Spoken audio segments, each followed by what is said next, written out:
Assalamualaikum warahmatullahi wabarakatuh. Waalaikumsalam warahmatullahi wabarakatuh. Bagaimana Bu Ade kabarnya? Baik Bapak, terima kasih. Kebetulan saya ditugaskan menjadi supervisor pada kegiatan supervisi kelas. Seperti yang Ibu juga mungkin sudah menerima SK-nya dari Bapak Kepala Sekolah. Tapi sebelum saya nanti melakukan observasi di kelas, ada yang saya ingin tanyakan terlebih dahulu ya, sebagai pra-observasi untuk di kelas. Yang pertama, nanti Ibu di kelas akan mengajarkan tentang bagaimana tujuan pembelajaran. Baik Pak, nanti saya di kelas 11 DPIP 1 itu mau belajar mengenai estimasi biaya konstruksi. Materinya mengenai peralatan yang biasa digunakan di gedung, di jalan dan jembatan. Kemudian tujuannya itu ingin supaya siswa bisa mengklasifikasikan atau mengkategorikan alat yang biasa digunakan di jalan, di gedung, sama di jembatan. Mungkin misalkan metodenya tadi mau menggunakan seperti apa metodenya? Metodenya pemecahan masalah itu problem PBL Pak. PBL.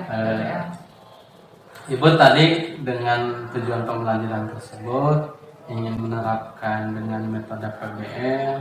Mungkin kenapa Ibu menggunakan metode PBL tersebut? Alasannya alasan Ibu materi ini saya ingin menggunakan secara PBL. Mungkin alasannya Ibu menggunakan metode tersebut tidak dengan metode yang lain, misalkan ceramah atau yang lain. Alasannya mungkin. Alasan yang pertama itu Pak, karena pelajaran saya itu kan satu pertemuannya hampir 5 jam. Otomatis siswa itu bersama saya selama 5 jam akan jenuh kalau metodenya menggunakan ceramah. Jadi saya menggunakan PBL, kemudian ada beberapa nanti menayangkan beberapa video explaining dan lain-lain. Kemudian ada evaluasi juga. Jadi mungkin dari segi kekuatan siswa mungkin ada Mbak? Bu, misalkan karena siswa tersebut ada. Kebetulan kelas ini karena responnya itu kalau ceramah agak kurang baik. Jadi kalau satu arah itu tidak terlalu bagus gitu di pembelajaran. Jadi saya menggunakan metode itu. Selanjutnya rencana tindakannya mungkin langkah di kelas secara umum saja. Secara umumnya mungkin yang pertama ada pendalaman inti sama itu ya Pak, biasa itu ya. Biasa ada absen dan lain-lain. Kemudian nanti ada menampilkan video kerjasama. Kenapa saya mengambil video itu? Karena kan modelnya pakai PBL. Jadi ada proses diskusi gitu. Jadi si siswa itu harus tahu kerjasama itu seperti apa gitu. Kemudian nanti ada buat mengukur kemampuan siswanya, nanti ada Google Form buat diisi sejauh mana mereka pengetahuan awal sebelum ada materi tersebut. Nah nanti di akhir juga sama dengan form yang sama. Jadi saya coba diberikan lagi apakah ada perubahan dari awal sampai akhir, nanti ada perubahan tidak gitu. Terakhir mungkin Bu, sebelum Ibu masuk kelas, Ibu tadi sudah menyatakan strategi yang sudah direncanakan, itu kan apakah misalkan jika hal tersebut dengan situasi dan kondisi, kadang-kadang kan di kelas situasinya jadi robah gitu. Kita membuat rencana seperti ini, ada gak alternatif yang lain, hal lain, atau misalkan saya seandainya tidak terlaksana perlu bantuan orang lain gak gitu, atau siapa yang perlu bantuan tentang pembelajaran yang Ibu akan lakukan? Alternatif lain ya Pak, karena saya biasa menggunakan internet Pak. Apalagi kalau buka Google Form, ada juga Quizzes dan lain-lain, biasanya suka minta bantuan buat antisipasinya. Kemudian biasanya suka ada alternatif, misalnya Saya rencananya sekarang tuh mau coba siswa itu diberi beberapa LKPD-nya itu diberi foto-foto gambar-gambar di kelas. Nah, kalau misalnya waktunya tidak mencukupi atau misalnya ada hal non teknis yang tidak terprediksi, saya sudah siapkan lagi hal yang lain, misalnya si alatnya itu tidak ditempel tapi nanti ditayangkan di komputer gitu.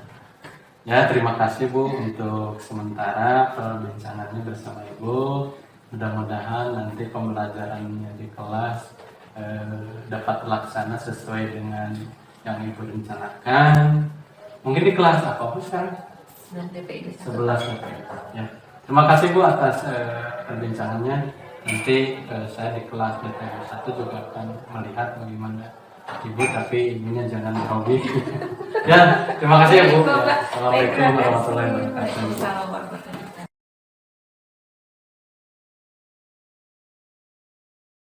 Assalamualaikum warahmatullahi wabarakatuh. Waalaikumsalam warahmatullahi wabarakatuh. Apa kabar hari ini? Baik. Masih semangat? Semangat. Semangat. Oke, Ibu cek dulu semangatnya ya. Oke. Bisa tepuk tangan nggak? Bisa. Ada tangannya? Ada. Oke. Nanti ikuti gerakan Ibu ya. Gini. Semangat. Yes, gitu ya? Bisa? Bisa. Oke, kita coba dulu. 1, 2, 3. Semangat. Yes. Kurang kompak kayaknya. Ulangi, bisa? Bisa. Oke. 1, 2, 3. Semangat. Yes. Oke, sebelum kita mulai pelajaran hari ini, silakan pada ketua kelas untuk memulai untuk berdoa dulu ya bersama. Silakan. Kemudian Ibu cek dulu kehadirannya. Ada yang tidak hadir nggak? Ada. Siapa? Ibu. Cuma 1 orang. Ya. Sebelum Ibu ke materi, Ibu mau menampilkan 1 video yang mudah-mudahan bikin kalian lebih bersemangat lagi di siang hari yang panas ini ya. Ya.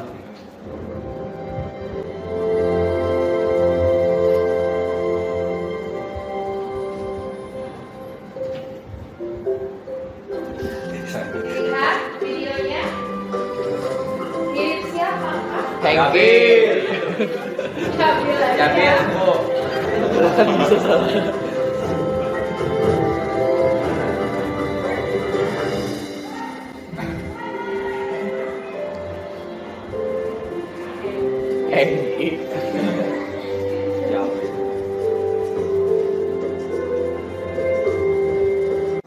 Mudah-mudahan sih termotivasi gitu ya. Ada yang mau ngasih komentar tidak terhadap video yang barusan Ibu tampilkan? Ayo, acungkan dulu tangannya. Oke. Saling membantu dengan teman. Oke, yang lain ada lagi. Silahkan. Bekerja keras mempertahankan kepemilikan bersama. Oh, hebat. Kita akan mengadakan dulu pretest. Pretest itu sebagai ukuran bahwa materi yang Ibu sampaikan hari ini diterima baik atau tidak oleh siswa gitu. Dan hari ini kita mengadakan dulu tesnya ya. Tidak usah khawatir nilainya jelek karena ini hanya sebagai alat ukur penerimaan materi. Kamu paham atau tidak terhadap materi gitu ya. Peralatan pekerjaan konstruksi gedung. Pertanyaannya hanya 5. Masing-masing itu poinnya 10 poin. Kalau misalnya nilainya, Bu, kalau nilainya 0 gimana? Nggak apa-apa. Itu kan hanya mengukur penerimaan materinya. Sudah? Sudah. Oke, terima kasih. Nanti Ibu cek ya. Ibu ingatkan lagi yang minggu kemarin. Materinya ada yang masih ingat tidak? Ayo. Minggu kemarin. Mengenai apa kita membahasnya? Materi untuk yang minggu kemarin. Ayo, boleh dibuka. Oh, silakan. Pemilihan bahan pada pekerjaan gedung, jalan dan jembatan mempengaruhi kualitas hasil pekerjaan. Oh, iya betul. Minggu kemarin itu kita membahas mengenai spesifikasi bahan pada pekerjaan gedung, jalan dan jembatan. Nah, betul. Pemilihan untuk bahan tersebut berpengaruh terhadap kualitas dari hasil bangunan. Betul sekali, Rio. Ada lagi yang masih ingat? Oke, silahkan Meli ya ini. Oke, Meli. Dengan mempelajari materi bahan pekerjaan pada gedung, jalan dan jembatan, dan mengetahui kekurangan dan kelebihan masing-masing dari bahan tersebut. Betul sekali. Ternyata kalau kita sudah mengetahui spesifikasi mengenai bahan tersebut, kita mengetahui juga kan nanti kualitas bahannya itu seperti apa. Ada lagi? Kayaknya sudah cukup. Kemudian untuk kedepannya, ketika Anda sudah mengetahui kekurangan dan kelebihan suatu bahan, itu bisa diaplikasikan dalam kehidupan sehari-hari di lingkungan. Kalau misalnya nanti suatu hari nanti membuat sebuah rumah impian misalnya, karena sudah tahu bahan mana yang baik dan bagus, silahkan diaplikasikan. Misalnya untuk beli bata, posisinya harus yang bagus, misalnya untuk bikin rumah. Nah, itu bisa diaplikasikan. Oke? Nah, kemudian untuk hari ini kita akan membahas mengenai jenis-jenis peralatan gedung, jalan dan jembatan. Namun Ibu batasi untuk hari ini materinya hanya untuk peralatan gedung saja. Nah, untuk besok kita akan mempelajari mengenai peralatan jalan ya, jalan dan jembatan. Nah, kemudian hari ini juga proses pembelajarannya setelah Ibu memberikan materi, nanti Ibu tampilkan tentang materinya seperti apa. Kemudian nanti kita bagi kelompok. Kita bagi kelompok, satu kelas itu dibagi 5 kelompok saja ya. Ya. Jadi nanti ada yang 6 ya, ada yang 7 gitu per kelompoknya. Kemudian kita diskusi, nanti Ibu berikan satu permasalahan yang harus dipecahkan oleh kelompok tersebut. Paham? Oke. Nah, kompetensi dasarnya diharapkan siswa itu memahami jenis peralatan pekerjaan konstruksi gedung, jalan dan jembatan. Ada yang pernah melihat alat-alat di sekitar yang sering digunakan di beberapa pekerjaan? Nah, suka melihat kalau pas waktu ngecor, ketika posisi bangunannya jauh dari dari truk mixer yang tadi, suka ada ini. Nih. Ini namanya concrete pump yang fungsinya untuk menyalurkan adukan beton ke tempat yang lebih tinggi dengan menggunakan pipa. Bu, Silahkan Rio. apakah APD alat pelindung diri termasuk kepada peralatan? Oke. Apakah APD atau APD alat pelindung diri? Kalau misalnya Anda ke proyek gitu ya, ada helm, ada pakai sepatu ya, sepatu boot minimal. Terus ada yang suka pakai rompinya juga kan. Terus apalagi ya, kalau di beberapa konstruksi besar biasanya suka pakai wear pack gitu. Nah, itu termasuk peralatan tidak? Ayo. Termasuk. Anggi? Termasuk? Oke, kata Anggi termasuk. Termasuk ya. Jadi alat pelindung diri ini masuk ke peralatan, karena itu tidak lepas dari kita yang nanti akan bekerja di konstruksi. Oke, terima kasih pertanyaannya dan jawabannya Anggi, luar biasa. Kita lanjut ke diskusi ya. Ya. Oke, sekarang jam 11.15, kita diskusinya 15 menit cukup nggak ya? Sampai jam setengah 12. Nanti setengah 12 kita presentasi setiap kelompok. Oke. Jadi yang akan didiskusikan itu adalah nanti Ibu bagikan beberapa gambar alat. Ada alat besar, ada alat kecil. Kemudian silahkan diklasifikasikan apakah si alat itu masuk ke dalam peralatan gedung atau peralatan jalan atau tidak, dua-duanya gitu ya. Nah, Kemudian kalau sudah disimpulkan dari hasil diskusinya itu menghasilkan seperti apa. Setelah ditempel-tempel disimpulkan, kemudian diambil satu jenis alat yang kemudian dijelaskan kekurangan sama kelebihannya. Itu untuk tahapan di LKPD ini. Paham? Paham. Ada yang mau tanyakan dulu? Tidak. Tidak. Oke. Ini namanya apa? Hah? Termometer. Kayak kalau lagi panas gitu ya. Sherlock, Bu. Yakin nih.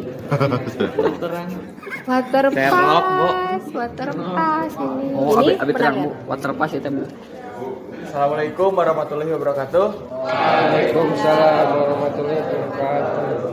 Saya di sini mewakili kelompok 3 untuk mempresentasikan tentang beberapa alat yang dapat dikelompokkan ke depan fungsinya masing-masing.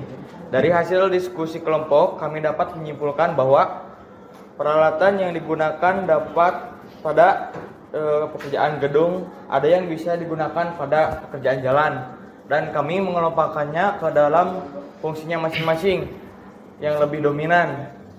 Assalamualaikum warahmatullahi wabarakatuh. Kami di sini akan menyimpulkan hasil dari diskusi kami. Dari hasil diskusi kelompok kami dapat menyimpulkan bahwa kami mengelompokkan peralatan gedung sebanyak 12 buah dan peralatan jembatan dan jalan dan jembatan 8 buah. Rada geser kan biar kelihatan hasil diskusinya. Nah, terlihat. Sekian dari kelompok kami. Assalamualaikum warahmatullahi wabarakatuh. Terima kasih. Oke. Ibu simpulkan dulu dari hasil diskusinya. Ternyata yang Ibu lihat dari beberapa hasil diskusi kelompok ini ada beberapa alat yang memang bisa digunakan di gedung sama di jalan. Kemudian ada yang beberapa alat yang memang hanya digunakan untuk tidak di gedung dan tidak di jalan. Contoh tadi misal cangkul. Oh, ya kan kelompok. Oh, rata-rata cangkulnya di jalan. Tapi tidak salah juga, kelompok 5 betul. Kalau kita lihat tukang gedung, tukang bangunan di gedung juga kata Pipin tadi kalau menggunakan cangkul kan dalam kalau membuat fondasi. Nah, untuk bahan ajarnya, untuk materi yang kita pelajari hari ini, takutnya Ibu lupa, di hardnya sudah ada di meja, tadi sudah Ibu simpan.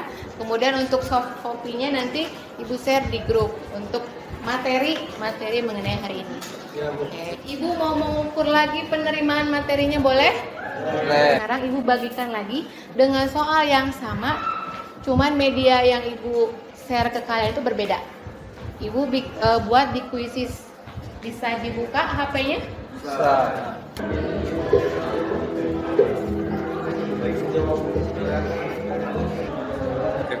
Siapa ini? Yang ketiga Raka. Keren. Ada Livia, ada Rifki Rahman yang pertama.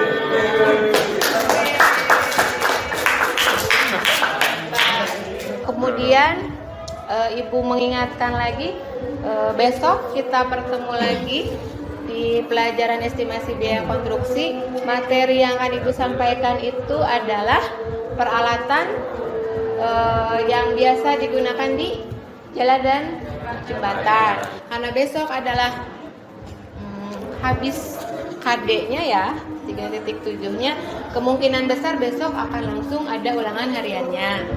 Jadi dipersiapkan ya, tidak usah khawatir, pertanyaan tidak akan terlalu sulit dan tidak terlalu banyak. Oke? Siap? Oke. Sebelum Ibu menutup kegiatan pembelajaran hari ini, silakan untuk ketua kelas dipimpin berdoa. Kita istirahat dulu ya, istirahat, makan siang dan hal-hal yang lainnya. Kemudian terima kasih sudah berpartisipasi dalam kegiatan hari ini. Ibu titip tadi banyak Ibu lihat agak kurang teliti dalam mengerjakan atau mengisi post-test sama pretest. Kemudian tetap bertanggung jawab. Bertanggung jawab itu bisa ke dalam diri sendiri baik menjaga kebersihan diri maupun lingkungan. Ya. Baik, terima kasih atas kehadirannya. Ibu tutup kegiatan belajar hari ini dengan ucapan Alhamdulillahirobbilalamin. Assalamualaikum warahmatullahi wabarakatuh. Waalaikumsalam warahmatullahi wabarakatuh. Assalamualaikum warahmatullahi wabarakatuh. Bu Ade, bagaimana kabarnya? Alhamdulillah sehat Bapak. Ya, seperti yang telah kemarin dilaksanakan supervisi di kelas, sekalian juga tugas dari sekolah, bahwa di sekolah itu juga ada supervisi, bahwa yang kemarin Ibu mengajar di kelas itu mengingatkan kembali mungkin tujuan yang ingin dicapai oleh Ibu waktu pembelajaran di kelas seperti apa? Untuk pertemuan yang kemarin Pak, tujuannya itu ingin siswa itu dapat mengelompokkan atau klasifikasikan peralatan yang biasa digunakan di gedung, di jalan, dan di jembatan. Lupa itu pembelajaran mata pelajaran apa? Oh, konsentrasi keahlian Pak, jurusan DPIP. Jadi selanjutnya mengulasnya yang kemarin juga di pra-observasi juga sudah ditanyakan pengembangan model pembelajarannya seperti apa, atau Ibu yang akan dikembangkan di pembelajaran tersebut. Pas pertemuan itu ya Pak. Ya. Jadi kemarin itu saya menggunakan model budaya Pak. Ya. Jadi melempar masalah ke anak. Jadi masalahnya itu anak diberikan beberapa gambar, kemudian mereka mengkelompokkan apakah gambar tersebut, alat tersebut masuknya ke pekerjaan yang mana. Selanjutnya kemarin juga saya sudah menyaksikan Ibu begitu antusiasnya di pembelajaran di kelas, begitu pun siswa. Tapi mungkin ada hal yang menurut Ibu setelah pembelajaran kemarin itu, menurut Ibu apakah sudah tercapai 100% atau ada hal yang menurut Ibu masih kurang? Ya Pak, kalau kurangan sepertinya masih banyak Bu. Kemarin pas ketika presentasi hasil diskusi Pak, saya harap itu jadi ada umpan balik yang bagus gitu dari yang presentasi dengan peserta yang lain gitu dan kelompok yang lain. Tapi kemarin pas ketika pelaksanaan hanya beberapa kelompok saja gitu Pak yang berani bertanya gitu hasil presentasi kelompok yang sedang presentasi itu gitu. Jadi masih banyak kekurangannya. Padahal saya suka mendorong anak suka harus berusaha mengeluarkan pendapat. Jadi kalau di jurusan kami itu memang agak sulit Bu, komunikasi anak Ya, itu komunikasi anak yang agak sulit. Tadinya memang rencananya ingin mudah-mudahan dengan model seperti itu berani gitu Ya, bertanya lah minimal gitu. Tapi kemarin masih ada kurang. Itu yang pertama yang diidentifikasi oleh Ibu. Direncanakan di RPP inginnya anak itu benar-benar aktif. Ya. Mungkin ada faktor lain. Faktor yang pertama seperti Faktor ke tidak terlalu Ya. aktif gitu ya Pak pas waktu presentasi. Saya lihat yang pertama itu anak yang presentasi di depan, kadang kalau hasil presentasi diskusi mereka tuh suka dibaca gitu Pak. Jadi menurut kami katanya seperti itu Bu, mungkin penerimaan dari temennya itu agak kurang dari mungkin itu yang lagi saya direfleksi kemarin sementara itu. Jadi bahan tayangnya itu masih dibaca. Ya, gitu. Ya, padahal bahan tayang itu kan kalau bisa mah jangan terlalu fokus ke Ya, padahal kan sudah dibantu Pak pakai alat peraga, maksudnya kan ada gambar-gambar yang dipotong, kemudian yang ditempel-tempel gitu. Maksud saya tuh nggak usah terlalu baca gini, tinggal dijelasin aja ini gitu. Tapi anak tuh banyaknya dari beberapa kelompok ya dibaca gitu. Mungkin satu lagi saja lah yang menurut Ibu nih faktor yang ketiga Kira-kira apalah? Ketiga apa ya Pak? Kalau faktor yang ketiga mungkin apa peneliti, jadi saya jadi refleksi diri sendiri Pak. Oh, gitu. Apa saya penyampaiannya agak kurang menarik gitu Bu gitu ya, itu masih jadi bahan renungan Pak. Itu mungkin tantangan-tantangan yang sudah Ibu laksanakan meskipun di rencana atau RPP sudah kita atur sedemikian rupa skenario-nya, tapi kan kenyataannya tetap di lapangan seperti itu. Mungkin ini Bu, seandainya ini kan di kelas DPIB berapa ini? Ini DPIB 1 Pak. DPIB kelas 11, 10. 11. Oh, 11 DPIB 1. Mungkin kalau seandainya nanti akan diterapkan lagi di 11 DPIB 2-nya, kalau misalkan ada rencana perbaikan dari refleksi tersebut, alternatifnya untuk mengurangi kelemahan yang tadi, itu akan seperti apa? Rencana itu kalau di pertemuan dengan DPIB 2, Ya. saya minta di presentasinya itu tidak manual gitu Pak. Kan anak-anak sekarang juga jago ya Bu, ya ada yang videonya, ada yang bikin ke Canva gitu Ya, ya. presentasi.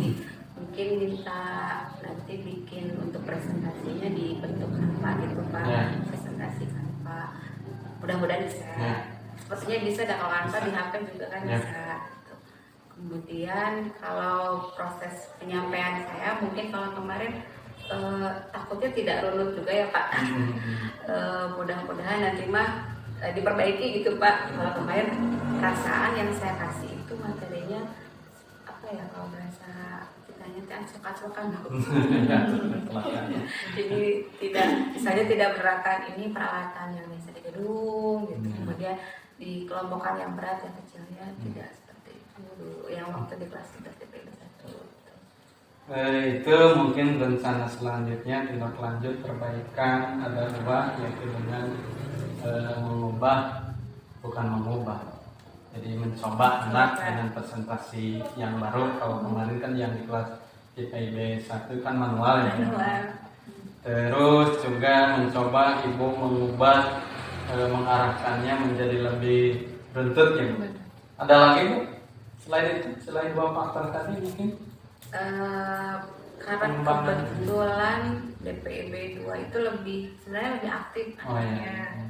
Mungkin ada beberapa nanti di awal diberi motivasi dulu Pak, kemudian diberi apa ya, arahan-arahan dulu Bu gitu ya, terkait dijelasin dulu nanti proses yang pembelajaran seperti apa. Ada lagi kira-kira Bu? Satu lagi. Satu lagi apa ya? Mungkin media Pak, media Media. pembelajaran Oh, ya. ya. Kalau kemarin saya masih pakai PowerPoint yang di list gitu ya Pak. Ya. Mungkin nanti saya coba bikin Oh, videonya, ya. video yang real kelihatan, misalnya kalau bentuk Alat beko berat. Ya. itu bentuknya seperti ini, ada geraknya gitu. Kemudian yang pas masalah selain di kelompok juga nanti pas untuk bahan diskusinya, kan selain mengelompokkan nanti coba diperlihatkan misalnya kasus Pak, kasus misalnya ada video si alat beratnya ada, tapi masih dalam tahap perencanaan ya Pak. Alat beratnya misalnya ada masalah, jadi mudah-mudahan itu bisa lebih menarik. Pasti ada lagi tidak? Pastinya Bu. Pasti ada lagi ya Bu. Pasti lah. Pasti ada lagi. Kalau kemarin kan kalau saya biasanya Bu kalau sebelum pelaksanaan pembelajaran kan suka pretest dulu Pak. Ya, kan ada. Penerimaan anak tuh gimana dulu Ya. gitu. Nanti kalau di akhir kemarin pakai kuisis Pak. Ya. Cuman di akhir itu Krisis. ternyata di kuisis di kelas 11 DPIB 1 lebih bagus gitu, lebih menarik. Coba nanti diganti juga sama kuisis. Tuh, ada lagi kan. Pasti ada lagi lah Bu.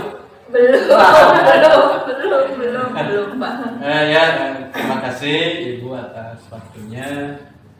Kemarin sudah melihat pembelajaran di kelas, juga oleh saya juga direkam dan kembali. Emang kemarin itu mungkin karena ada grogi Bu. Itu kan manusiawi lah, itu kan manusiawi. Itu pada saat ada supervisi di kelas, ada orang lain gitu, pasti ada gitu kan. Saya juga sama gitu. Mungkin itu tapi lama kelamaan kalau sudah terbiasa disupervisikan sudah terbiasa. Mungkin itu, terima kasih Bu Ade atas waktunya. Sekalian juga saya sebagai tugas dari aksi nyata guru penggerak juga sekaligus juga tugas dari sekolah harus melakukan supervisi. Terima kasih atas waktunya sekali lagi Bu Ade. Mudah-mudahan nanti Ibu berhasil di kelas 11 DPIB 2 atau juga berhasil nanti di tahun yang akan datang. Terima kasih Bapak. Atas waktunya. Assalamualaikum warahmatullahi wabarakatuh. Waalaikumsalam warahmatullahi wabarakatuh.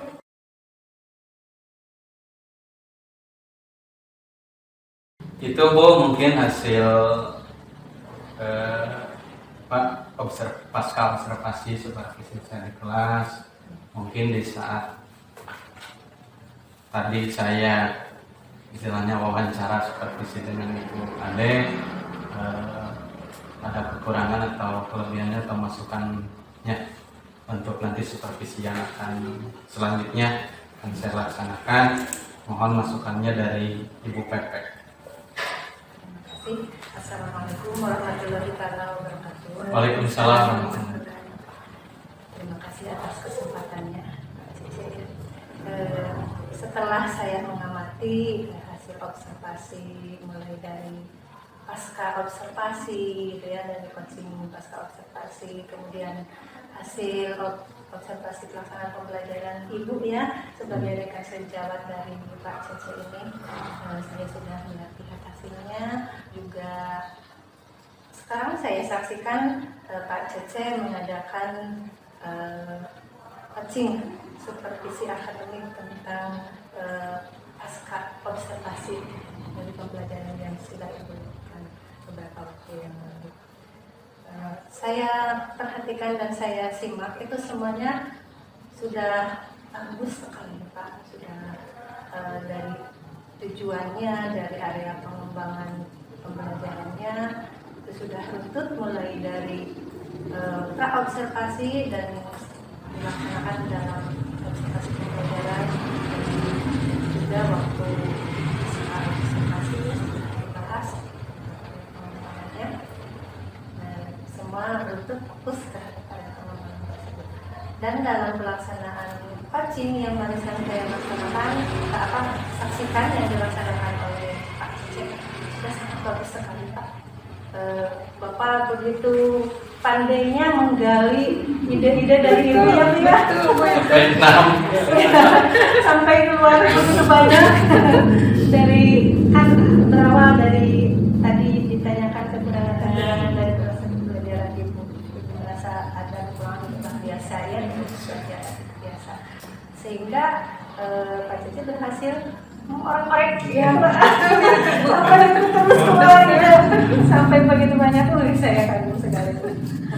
Mudah-mudahan semua ide-ide yang barusan Ibu katakan itu nanti bisa dipraktekkan dalam pembelajaran selanjutnya di kelas Ibunya tuh ya.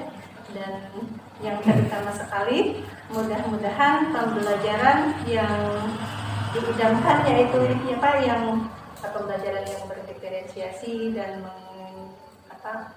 menerapkan KSE-nya, kemudian itu sudah ada semua di dalam proses pembelajaran yang sudah dilakukan.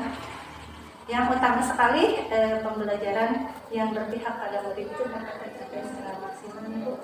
Dan yang paling penting dalam pembelajaran itu kan tujuan pembelajaran ingin tercapai secara optimal. Jadi bagaimana caranya supaya kita bisa memanfaatkan anak itu sampai ke kesuksesan yang paling tinggi ya Bu ya. Jadi mudah-mudahan Pak Cece juga tidak hanya bisa menularkan ilmunya kepada Ibu saja sebagai rekan sejawat, tapi bisa dikembangkan di komunitas belajarnya Ibu Pak, di komunitas praktisi di SMK ini atau ke luarnya juga misalnya di MGMP dan sebagainya. Jadi dengan harapan dari semua ini apa yang didapatkan Pak Cece selama PGP ini bisa menyebarkan ilmunya kepada yang lain sehingga guru-guru yang lain juga bisa melaksanakan seperti apa yang Pak Cece dan Ibu sudah lakukan.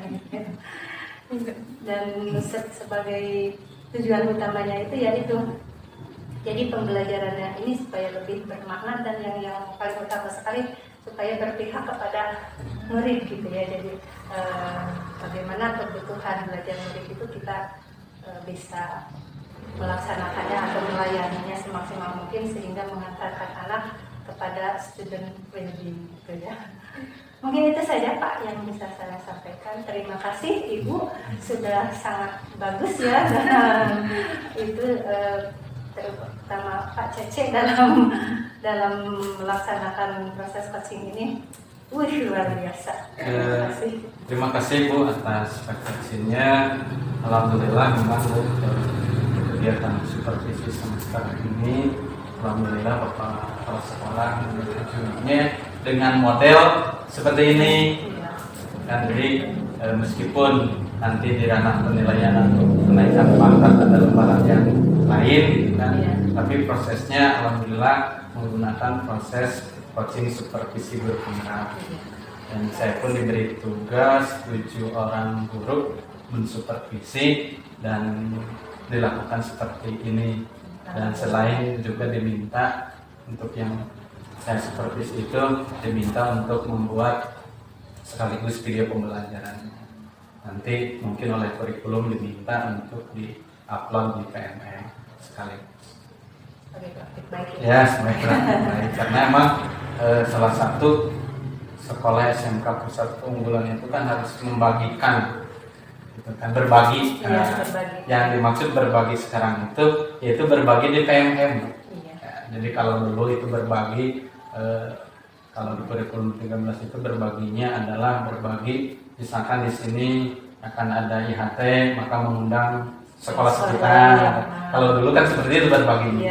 Kalau sekarang itu berbagi di PMM platform. Jadi bisa dibaca oleh semua. Makanya yang supervisi saya bahkan videonya yang lengkap nanti pasti oleh kurikulum diminta untuk di-upload di PMM. Kan ada alhamdulillah sudah dimasukkan ke YouTube, nanti tinggal di linknya dimasukkan ke PMM. Terima kasih Bu atas masukannya. Sama-sama. Ya.